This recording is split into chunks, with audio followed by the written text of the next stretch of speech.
Confederacy of dunks. Toronto Raptors. Scotty B. WeTheNorth, baby. What's up, everybody, and welcome to the Confederacy of Dunks basketball podcast. I'm your host, Freddie Rivas. I'm here with my co-host and producer, Andy Hull, and special guest, Oren Weisfeld from The Star, and actually many other things, but my brain's just thinking The Star right now. So what's up? How you doing? Thanks for joining. What's up, guys? Yeah, thanks for having me. Always enjoy doing the pod. Love the intro music. Got me going right here. So nice. I'm ready. Sick. And how you doing, Andy? Oh, doing great. Doing great. We have an NBA Finals set. We know what's happening, even though we've pretty much known this for maybe like a little over half the week now. We've known what the finals is going to look like, but here we are. We got a lot of stuff going on though, in addition to that, which is great.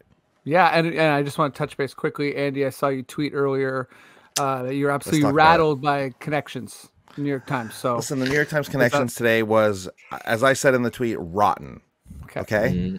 I don't like to spoil these things. So if you do the connections and you haven't done them, and you're listening on the exact day that we record this and you haven't done it somehow, skip ahead for 30 seconds. Here's the thing about the connections. You guys know how it works? Yes. You guys play the game? Yeah. Okay. So it's a bunch of words. You got to try. There's 4 groups of 4. You got to find out what it is. Got it. Today, the thing was there were 4 of the words in the thing were Fuji, okay, Olympus, Canon, and Polaroid. So cameras. Pretty easy. Yeah. Okay. Camera companies. Olympus is a camera company, right? Sure. Fuji, blah, blah. And a lot of times in the thing, they'll throw a couple of, like, Olympus and Fuji, though, are also mountains, right? So, like, they'll throw a little, like, curveball at you. Like Japan. Maybe there's a few Japan themes. Yeah, there could be some stuff in there as well. But absolutely, if they give you 4 that fit, like, that's supposed, like, they won't give you 4 that fit. It'll always be 3, and you're like, where's that 4th one? That's how they trick you, right? But sometimes they screw it up and they give you 4, or they'll give you 5 that all fit in one thing. And you're like, this is not fair. This is wrong. And the camera thing was wrong. It's not right. But they give you 4 camera companies. Like, what are we supposed to do with that? New York Times connections, people. There's a girl on TikTok. There's a girl on TikTok who like makes videos of like the worst ones for the last week. And I guarantee you this will be on it. That's why we switched to sports. Yes, exactly. Yeah. Let's only do sports from here on out. Yeah, we got to stay in our lane here. And, Sports Connections would be a good game. Maybe we should work on that app together. Yeah, whoever did the Purdle thing. Yeah. Most people get in there. Yeah. Yeah, connections I often lose. Wordle, nasty. So no worries there. It's a good starting word, nasty. Nasty. Okay. Let's just go to Oren first since you're the guest here. I love storylines in the in the playoffs, obviously in the finals. So there's often like a big obvious storyline, and then there's these like kind of like beneath the surface storylines. So I thought it'd be a fun thought exercise to try and figure out what like the A storyline is, the B storyline is, and the C storyline is. I don't know if it, how far down the alphabet it's going to go here. But what's your A, B, C storylines for Mavs versus Celtics? Let me start with my M storyline. Whoa, okay. Okay, for me personally, I don't know if this is going to be what's like leading ESPN, but I think for me, the A storyline is Luka versus defense. In the sense that like you go back to the OKC series and Dort, I thought really gave him some problems. And I thought that was probably the biggest reason that series was as close as it was. And Dort is just the type of defender that I think we learned really bothers Luka. It's not necessarily length, but it's strength, and it's also just like physicality and just hitting him again and again and again, fighting over screens. I thought that got to Luka, and the Wolves weren't able to replicate that with any of their guys. But you look at the Celtics and they have Drew Holiday. So Drew, he looks like Dort in a lot of ways, but I wouldn't say he's quite as big or strong. And I'm just kind of curious, can Drew and those guys give Luka the same sort of trouble that Dort did? Or is it going to look kind of like this Wolves series where, you know, of course it's not a one-on-one thing. Of course there's schemes that come into play, but if you don't have a base defense, if you don't have one guy to give Lucas some problems, I just think there's no coverage that is going to really bother him. And so I'm kind of curious, especially if Drew Holiday can kind of give Luka some problems, or if it's just going to look like this series where Luka scores 30 points in the first half of the final game and sends them home. Yeah, I think I didn't have it necessarily like Luka versus defense, but I kind of had it as like, is this Luka's arrival? You know, he hasn't won an MVP, but I think everyone feels like he will win an MVP at some point. And for him to be in the finals so young, if he wins, then, you know, I think the conversation's already going to, the summer conversation is going to be, how great is he? How great is his career going to be? And even if he loses, I think in a lot of ways, this finals is going to be about him. Even though I will say the Celtics are such, you know, Celtics media is such a thing that whole Pacers series, anytime the Pacers did anything, it was just, if you watch those like TNT broadcasts, like Joel Lacob, like everyone, it was always somehow about the Celtics. Right. And their performance, but I feel like Luka is that level of star that can he might dominate the narrative regardless. Maybe not. I don't know. I think for sure what will happen is if they win, people will say, is he the greatest player in the world? That's what happens. And I think he'll have a legitimate argument for it. Yeah, and I think if the Celtics win, everyone will rightfully so recognize their depth, and I don't think people will be saying that, you know, is Tatum the best player in the world? Like I don't really think that. Yeah, I think Tatum's like a worthy top 10 guy, but I feel like most people would agree that he's not, you know, he's not in that MVP conversation, nor should he be. He's kind of close, but Andy, is Luka your A storyline? Luka was on my list. Luka ascends, I said. Luka ascends, and it's the B storyline for me. Yeah. Ascends to that, like, what's your A? That's my B. That's my B. And here's the thing: I do think you guys have gone mad a little bit, because this is the United States of America we're talking about. The A storyline. The A storyline is all, like you said, it's gonna be all Celtics.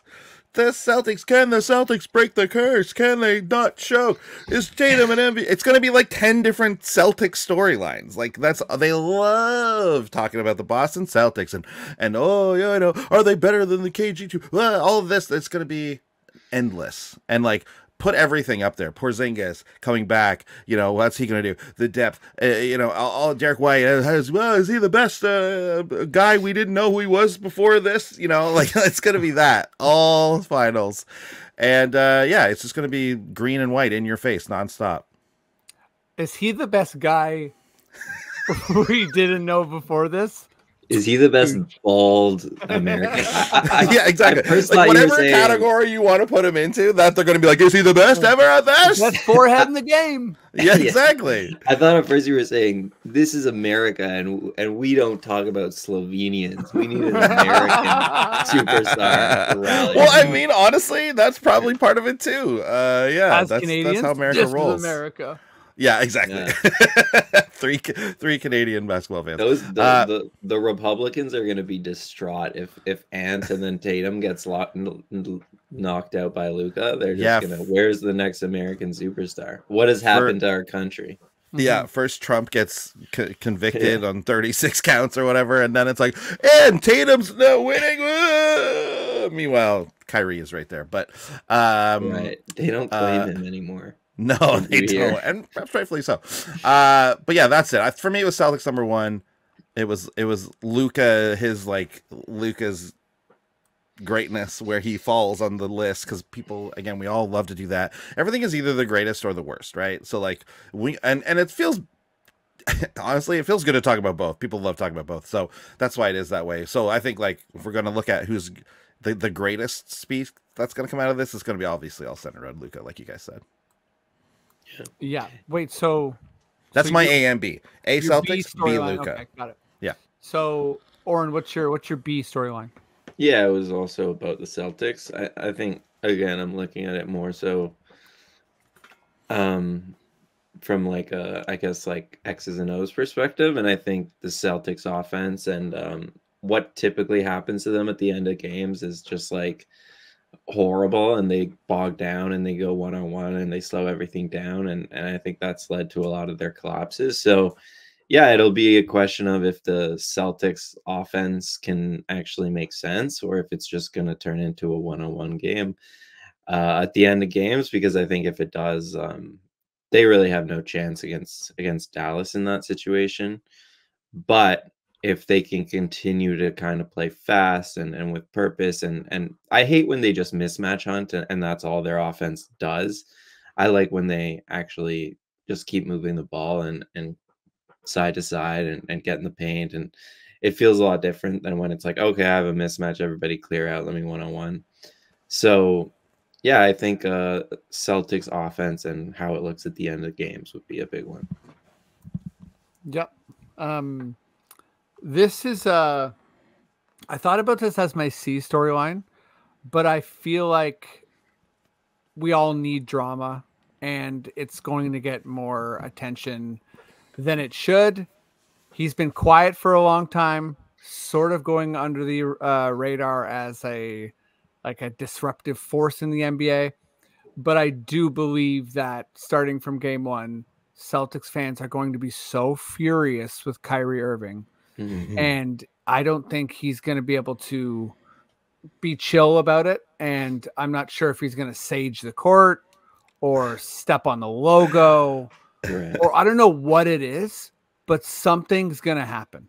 He's going to do something. It's, maybe it's a photo. Maybe it's like he enters the building wearing his old Celtics jersey or something. Like, I don't know. Something is going to happen. And it's either going to be legit or blown out of proportion. But I really feel like there's, that energy, especially in the first quarter of the first game, there's going to be just thunderous boos for Kyrie. And who knows, maybe he'll just be awesome. And that's like, that sort of like drives that. But Kyrie period is my B storyline. That was my C. I wrote Kyrie purging spirits. Obviously in reference to the staging, but also how many crystals is he going to bring? That's a big question for me. He's going to walk in. Bet 365 over under. Yeah, exactly. Yeah. Over on the crystals. Get the props every like game. He's going to have a different number of crystals that he'll have to reveal to us. But that's exactly it, Freddie. That could end up being the main storyline though. Like I could easily see Kyrie being that. I mean, just look. I mean, he does it all the time, but like just that big of a.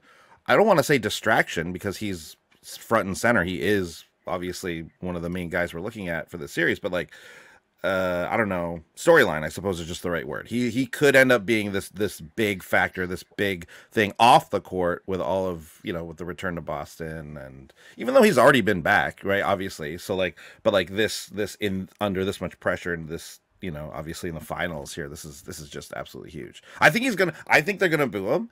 I think they're gonna hate his guts, and he's gonna love it. I think he's gonna absolutely respond. Just seeing him, what he did to Ant-Man, like in Minnesota, after like people keep calling it a call out. Like, did Ant-Man call him out, or did he just say he's gonna be my defensive matchup? Which is, you know what I mean? Like, people keep saying like he called him out, and like Kyrie, to his credit, like didn't like say that it was bad or anything, but he was just like, yeah, like whatever, I respect him and all this. So people are really trying to blow that out of proportion a bit. Wait till you get to this stuff with Boston. It's gonna get nuts. I think it's gonna be really fun to see. Well, could you imagine if they win the championship on Boston's home court and he steps on the leprechaun? Like that's best case scenario. That'd be so good. The amount of again, the Republicans would just be going crazy with that one. Yeah, but then he pulls out like of his backpack like a vaccine that he never used, and the Republicans are like, "Oh shit! Wait, is this our guy? Right. He's sort of our guy a bit." Yeah. He's back. Yeah. We're so back. We're so done. And on the other side is Kristaps Porzingis versus Dallas. Like less of a storyline, but also a good one. Is that your C storyline? Well, yeah, that and the Kyrie one. I think together, just old teammates, not foes, whatever. Yeah. Okay, this is my C storyline, but it actually feels like I should have chosen something better because it's way further down the alphabet. Like I'm now wondering if anyone will talk about this. But it's Al Horford's birthday. What? No, this is a joke one. Wait, this is a joke one. 40? Yeah, this is a joke one, right? This is a not joke one? just his birthday. Okay. So my birthday's next week. His birthday is June 3rd. Hey, that's Harry's birthday. Hey. That's my kid's birthday. He's 37, 1986. Same age as me, turning 38. And I think this already happened. It was like, get a ring for Al with Boston, and it didn't happen. Then he got traded to the Thunder, and now has made his way back to the Celtics. So I think it's going to be like, we really do need to get a ring for Al Horford because he's about to stop playing basketball. And last time he was in the finals, they even did a piece where they went to Dominican Republic where he was born. And they, filmed a bunch of people, got a bunch of interviews, and they were like, what does this mean to you? So I feel like those people might say, should we go film that video again? Like, should we just play it again? We don't need to go down there again, right? We can just show the same one. Like, we can definitely play the same one and get away with it. So that's my C storyline, but I think it's way further down the line. So let me just throw in a wild card. Mark Cuban does something. I don't know what. Maybe recently though. What's that? He's been chill recently. He's been kind of out of the spotlight for a while, actually. Yeah, I think he's got a lot of rightful. What's he cooking? What's he cooking? Yeah, what's he cooking? He's been cooking up something. He's got something coming for the finals. Is he really held off. It's too late to run for president, so that's not happening. Shark Tank 2, I don't know. Cool. Shark Tank 2, an actual Shark Tank. Yeah, an actual Shark Tank. It's just he opened in a small aquarium. What's that? What were you saying, Aaron? Do you guys have predictions for the finals? Yeah, I hate mine though. Okay, it's Boston, isn't it? It's Boston in 5. In 5? No. I'm gonna go Dallas in 7. Woo! I want that.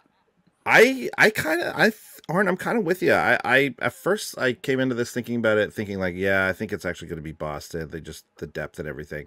But I don't know if that's what it comes down to when you're in the finals. I think it's kind of like best guys on best guys, and you could still make that argument in Boston's favor, I think. Again, if you include some other players down the line, but I think it's going to be, I think Luka and Kyrie are just going to come alive here. And I think I don't know, does Boston have it? Which is kind of like what my A story was. Like, do they finally have it? Does this version of the team, is this the best version they've been so far? Are they going to do it? And then I guess the answer is no for me. So I'm going to say Dallas in 7.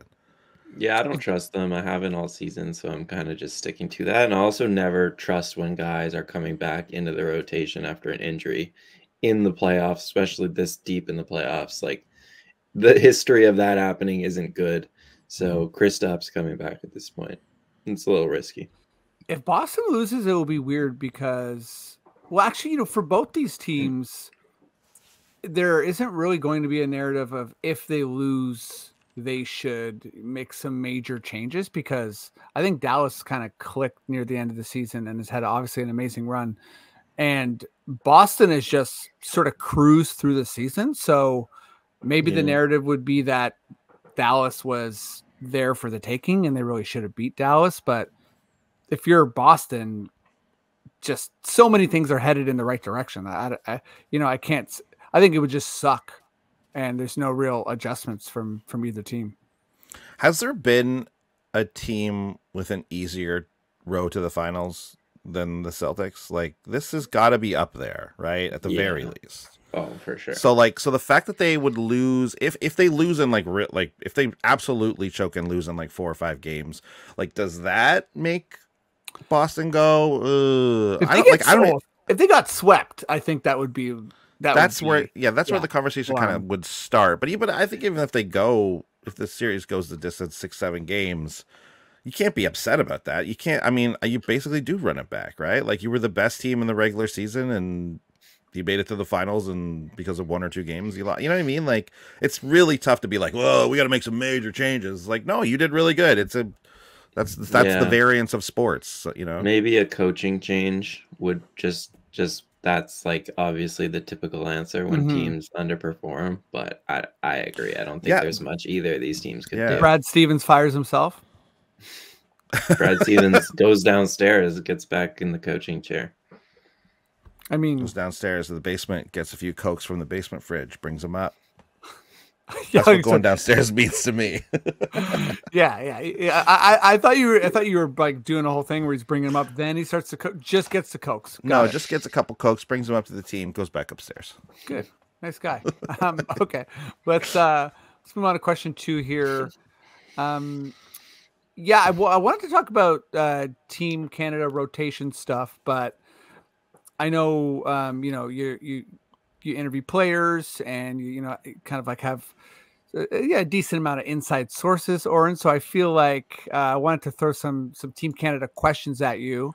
If you know, and if you don't, all good. But and Andy, feel free to jump in here. But I'll just come in with some wild speculation. Come in with some more Coke stuff. Yeah, and a lot of my answers are going to involve Bill Wennington. I think he's coming back. Okay, cool. Yeah, from the elbow. Nice. Let's go.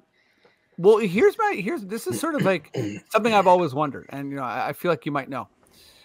So, is there an instance of people talk about the loyalty with Team Canada and being in the system and in the pipeline, especially with this era with Rowan Barrett and everything.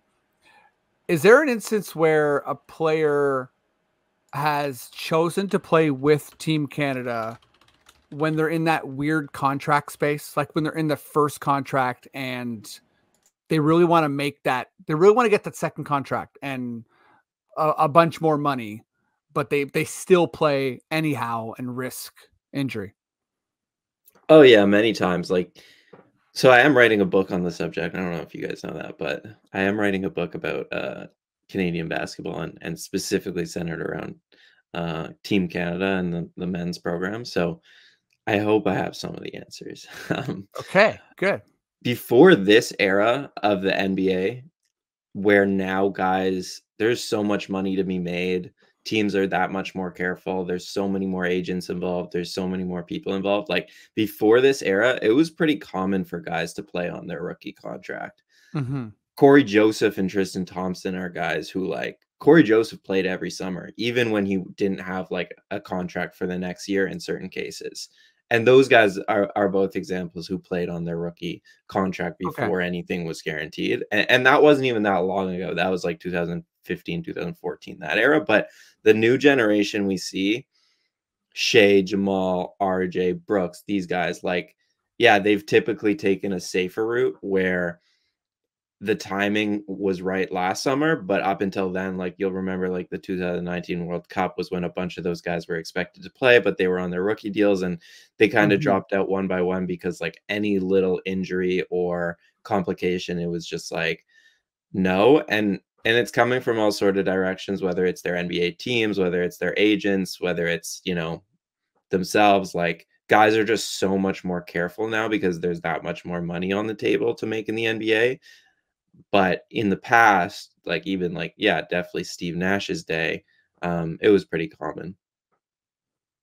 Right. Yeah. Okay. That's some good context because I feel like I might be operating on some recency bias. It seems to me also Wiggins in general, his relationship with Team Canada, it seems more of an outlier than the main crew of guys now. Is that Would you say It's fascinating, I think, his relationship with Team Canada and how it's portrayed within the media and the fan base. Like, I actually don't think it's that big of an outlier, but it's spoken about as if it is. And I think the reason for that is, yeah, the context is important. Like, you have to remember Wiggins, when he was coming up, was seen as the savior of Canadian basketball, right? Like, when he was in high school, I don't know if you guys remember the days, but like, he was packing gyms. Everyone just wanted to see Andrew Wiggins because he was this athletic freak who was supposed to be the next best prospect since KD, whatever, like LeBron, whatever. He played, though, for Team Canada, I would say, very similar to a lot of these other guys when he could, when he was comfortable with it. And he didn't play when he had a contract or when he needed to have a big year in the NBA or when he had family issues. But he's talked about it in a different way. And I think that just has to do with the expectations. He was expected to save the program. He was expected to play every year. He is Canadian through and through. And I think, yeah, I think he's just talked about in a wildly different way, even though if you actually look at his track record compared to like Tristan Thompson, for example, I don't know, like, yeah, he shows up some years and he doesn't other years. Right. And I mean, he also, a lot of people forget that when we had that heartbreaking loss to, was it Slovakia? Czech Republic. Czech Republic. He killed it. Wiggins was amazing in that game. Yeah, it's kind of funny. Like, people will say, like, I see it on Twitter, like, no, Wiggins can't play. He's not loyal. And then they'll say, like, a guy like, I don't know, even like Dylan Brooks or Andrew Nemhard should. And I'm like, Wiggins has played more than them for Canada, for the senior team. Like, Wiggins played in 2015, and then he played again in 2021, which was the Czech Republic game. So I don't think Wiggins was perfect, and I think, yeah, he has had a bit of a up and down relationship with Canada basketball, but it's more so the expectations are the reason we talk about him like we do. Yeah, no, it's really fair. I feel like when you're drafted, you're hype, and just sort of going back to the packing gyms thing. I remember, a big part of that era. Honestly, it was the last time that I was as a Raptor fan. Well, I've accepted where we're at now, but it was the last time I was pro tanking as a strategy. I was rigging for Wiggins until we didn't, and eventually won a championship. But before that time, I thought that was the way that you grow a team, and you need a guy like that, and et cetera, et cetera. Well, that was the year they traded Rudy Gay.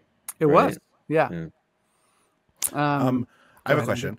Oren, how important is it on a team like this one to have like prioritize loyalty or tenure on previous versions of the team than it is to have like someone who is like younger and maybe actually better, maybe not, like depending on the players, obviously. But like, how important is it to have somebody who like to have a Wiggins over somebody newer like a Nemhard or even some of those other guys who like, this guy's been on the team for like 14 years and he deserves a spot. It's like, isn't someone going to be better than him that's playing more minutes in the NBA though? Like, I think it's a really good question, and it's tough to answer.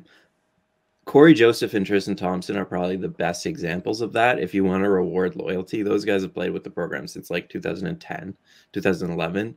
And I'd say they're like bubble players where there might be a couple guys slightly better than them. But yeah, if you want to reward loyalty, those would be the guys you go to. But I think like ultimately you do have to take talent. I think your top 10 spots for sure should be the most talented guys. But yeah, like if you want the 11th and the 12th spots to be more so like leaders, guys who have institutional knowledge, guys who know how international tournaments work and what you can and can't do on them, and know FIBA rules better than some of the other guys, like Melvin Ejim is a good example of this, who was on the team last year, didn't play a whole lot, but is kind of a leader of that program. I think for those kind of final spots, it does make a lot of sense to reward loyalty. But yeah, for the most part, it's hard to turn down talent in a tournament like this. And I think that's why you hear Andrew Nemhard's name brought up a lot. Like he chose not to play last year. That was a decision he made. But at the same time, he's so good, kind of at a position of need, that you probably throw everything out the window and just say, like, we want to get the most talented guys. So what I'm... Sorry. Go ahead. Like who on, like, I know the USA is obviously like they're kind of the one everyone knows about and looks to, and obviously their team is absolutely stacked and is every single year. But like, who is it on that team that's like, we know the FIBA tournament, or like, or does it just not even matter just because they're that good On USA? Yeah. Well, like obviously LeBron's played for a long time, but do you think is LeBron really out there being like, here's how FIBA works, or is he just like, let's just go crush these guys? Well, I guess the answer is like, we're gonna see. Like, when you talk to like the Canadian program, they always say like, we're not building an all-star team. We want to build a team that makes sense. Like, the USA has completely gone in the other direction, and like, this is an all-star team. And the talent is probably so good that they could win gold anyways this year. But I don't think the model USA basketball is going with is at all sustainable, especially when you look at like the next generation of American superstars. They're just not as good. I think they're going to have to develop more continuity and experience with the FIBA game. But this year, I think, is kind of their last run just going with talent. And yeah, they have so much talent that, man, it might not matter, but it also might. Like, these are win or go home games. You just need to have one bad game and you're out of the tournament. And when you're playing teams like Canada, when you're playing teams like Serbia, Germany, like, those teams can give USA a run for their money, I think. Yeah. And, you know, I think that, you know, as we saw last summer, just knowing your role and being in sync and chemistry are such huge things, which is why, you know, based on what you're saying, I'm hearing first two guys on this team got to be the Dornicamp brothers. Probably. Shout out to those dudes. But yeah, okay, let's talk a little bit about kind of like ideal rotations. But my last kind of question, you know, before we get into that is, what Canadians that people are wondering about, like who's a for sure out? You know, people always throw names like, why isn't it, you know, like what's going on with Boucher? Like, I know it's like he's Haitian and Canadian, but also he's publicly said that he would play for Team Canada. Is he like totally not in the running to just even like get an invite to camp? But maybe it's talent, you know. There's obviously Leonard, who's a rookie, but, you know, won't make the team. But, like, you know, I'm sure that like to have him around. Yeah. So what they did last year was they invited any of those young guys who wanted to come to camp and watch. And Leonard Miller was the only one who took that opportunity and sat there and watched. Wow. I think they'll do something similar this year. I think there'll be a lot more guys who take up the opportunity and watch, because now that they're in the Olympics, everybody wants to play. Yeah. You mentioned Chris Boucher. I just talked to, you know, his people, and they are pushing for it. They want to play, but at the same time, he hasn't played in so long that, you know, I'd be surprised if all of a sudden he makes the team. So there's a lot of that. Like, in terms of who's for sure not going to be there, I don't know. The players don't know. Like I was saying, the list hasn't even gone out yet. Players are still waiting to hear if they're going to be invited to camp. But yeah, like, if I were a fan of this team, I would not expect to see a bunch of young guys there, maybe with the exception of Andrew Nembhard. And he's an exception because he's played with Team Canada his whole life. He's played with RJ Barrett his whole life. His family is very interconnected there, and he knows Rowan Barrett very well, and he had a breakout playoff, so it's not like he's a nobody. But if you're talking about guys like, you know, Shaedon Sharp or Benedict Mathurin or these other young guys, like, I'd expect them to be a part of the 2028 core. But yeah, maybe they'll be at camp. Maybe they'll be there for the first couple of days just to see what it's like, and maybe they'll even get to participate a bit. But I'd be shocked if any of those guys are in Paris, just because you're not. It goes back to what we say about like the balance of rewarding loyalty and experience and talent. And if Shaedon Sharp is a smidge better than Nickeil Alexander-Walker, which I don't think he is, but let's just say Nikhil's still going to make that team because he's been part of it for the last 3 years. Right. And what about, you know, I think a lot of people are wondering about Zach Edey. Yeah, it's a good one. So like, Zach is going through the draft right now, and typically guys who get drafted don't play that same season as what we just talked about. Like their teams want them in summer league. He wouldn't be able to play summer league if he goes to Paris because that's when their exhibition games are. So typically it doesn't happen. I think maybe Zach's a bit of a maybe he could push for it because he is going to be a first round pick and he will have a bit more security. Mm-hmm. I also just think based on talent though, and the combination of the NBA stuff, I would be surprised if he made the team personally. More just because like we saw what happened last year. Like he wasn't ready for that tournament. Yeah. I don't think. And I think if you are choosing between a guy like him or a guy like Tristan Thompson or Trey Lyles or Chris Boucher, I think you probably go with one of those more experienced guys. Yeah, very fair. You know, it's such a speed game too, and I think one of the concerns with Edie is his speed. Although, I mean, is it 7'4" or 7'5"? How tall is he? Yeah, I think he's 7'4". Yeah, that is. Yeah, he just huge. You know, last tournament at the World Cup, I just didn't think he was kind of ready for that level of, it's a high, and the Olympics are going to be even higher level. And even though he's improved, like so has the teams around them. So yeah. Yeah. Okay. Yeah. Let's talk rotation a little bit. What makes sense here? Should we see if we can kind of like agree on like a starting five and then go from there? Because there's a place where I'm getting really stuck. And how about I'll sort of kind of I'll blaze through it and then you guys correct me. Yeah. So here we go. 1 and 2 is Shea and Murray. 3 is RJ. 4 is Brooks. 5 is Olynyk. No. Who's the starting 5 then? Or who's I think not Dwight in that Powell lineup? is the starting 5. Dwight Powell. Yeah, like my opinion is what you just said, but Dwight Powell starts just because like you need a little more size if you're going to be that small in like the wing position. Kelly is a great player, but he struggles like against bigger fives, and I think he would be better off the bench in that role. And I just think Dwight Powell is like massively underrated by Canadians. Like he's been our best center defensively, especially for many years now. And like people are always like, is Dwight Powell going to be on the team? I'm like, yeah, he's going to probably start. I think he's pretty important, like rebounding, defense, all that stuff.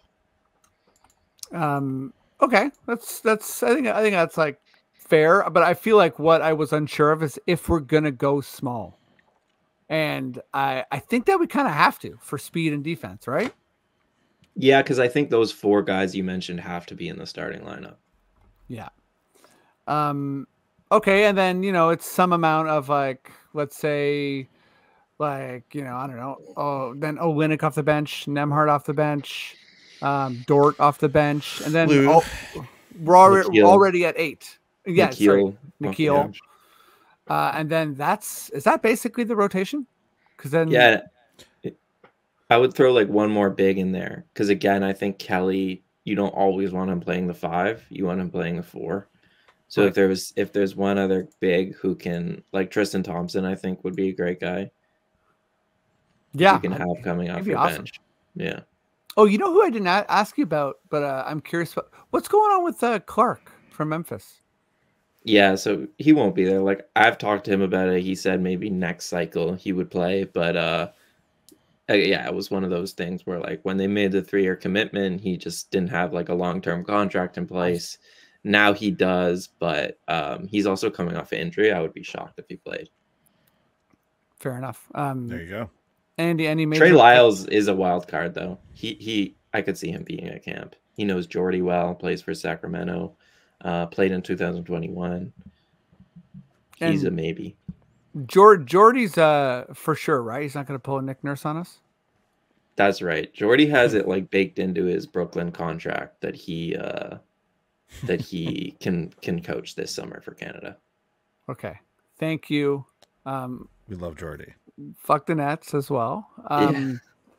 Okay, let's finish this with a Raptors question. Okay. I have a quick question before we get off of Team Okay. Canada. Yeah. Okay.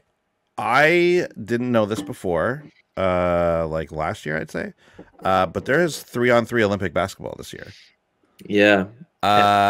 And let's I mean, I know it's like it's not the realm of NBA players, but like, is there anything going on with NBA 3-on-3 basketball? How is Team Canada? Are we good? I saw that. Oh man, I just looked at this. What's the guy in the States that's playing? Magic in college, no NBA anything. Oh, Jimmer shit. Fredette? Okay. Jimmer. Yeah, Magic. I saw that. Jimmer's in there? Jimmer's playing on the 3-on-3 for the States. But yeah, like I don't know. This looks kind of to me. This seems like a really fun thing to watch. Like I love watching weird Olympic sports, and this one is like 3-on-3 tournament. I'm in. It is. So like Canada's men's team is not good. They did not qualify. The women did. They're the best team in the world, and they have a chance at medaling. So the women though, they had to go through a qualifying process to get there, and it's to your point about it being an amazing sport. They lost the semifinal game on like a rebound, throw it behind my back prayer that went in at the buzzer. No. Yeah, Horrible. but then they won the bronze medal game, so they're going to the Olympics. But it was wild. So yeah, that the women's team is a real medal contender. I'm excited. I will be watching that. Definitely. That's in my schedule for the Olympics for sure.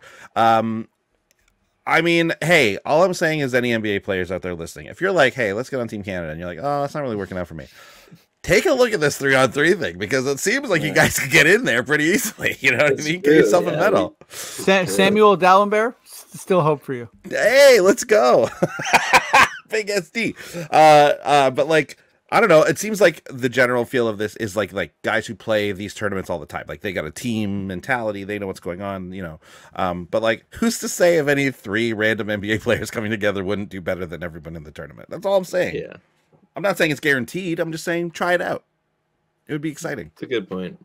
I don't know what the rules around it are, because like the qualifying windows are during the NBA, so I don't think they could qualify. But I think I did. Maybe see that if you also. could just qualify and then completely change out your team, that would be hilarious if it was just like Ben Mather and Shaden Sharp. Like That'd be great. in the 3-on-3.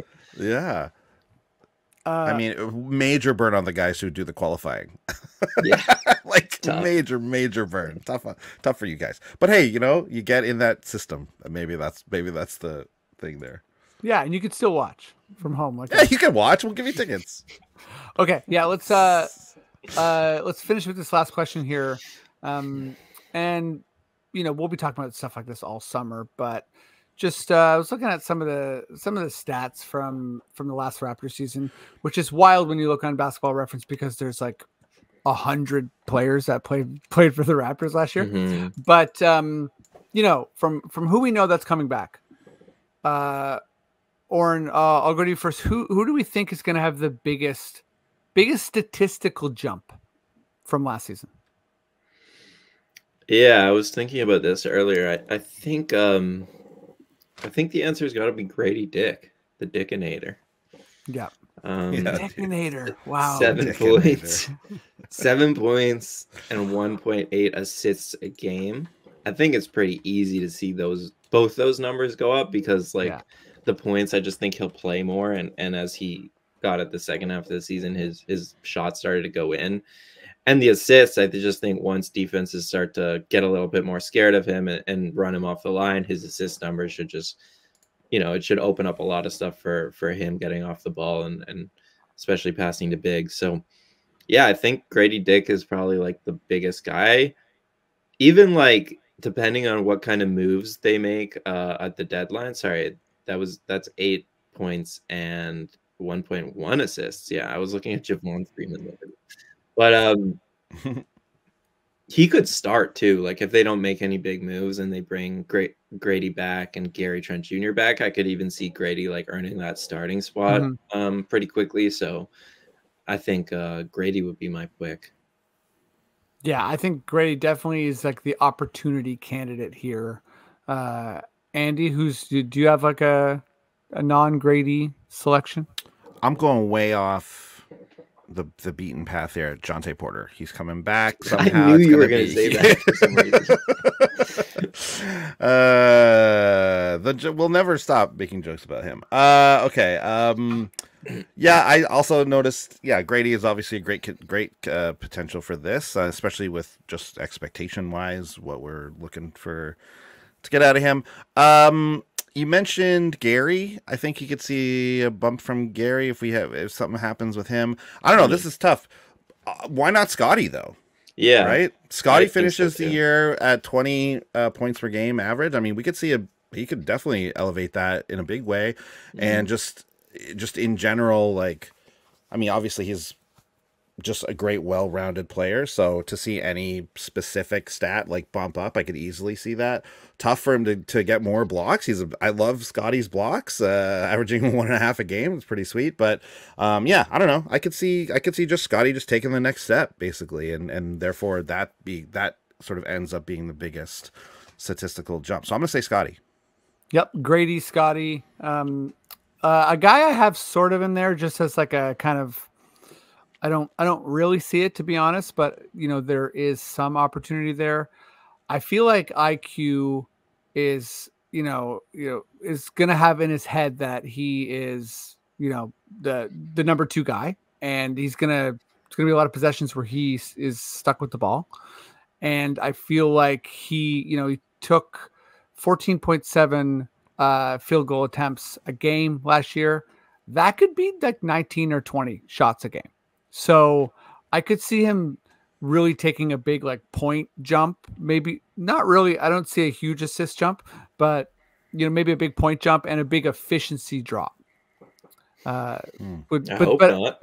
I also hope not a big efficiency, but I mean his efficiency is insane. So I feel like if he is taking 20 shots a game, there's going to be. Yeah.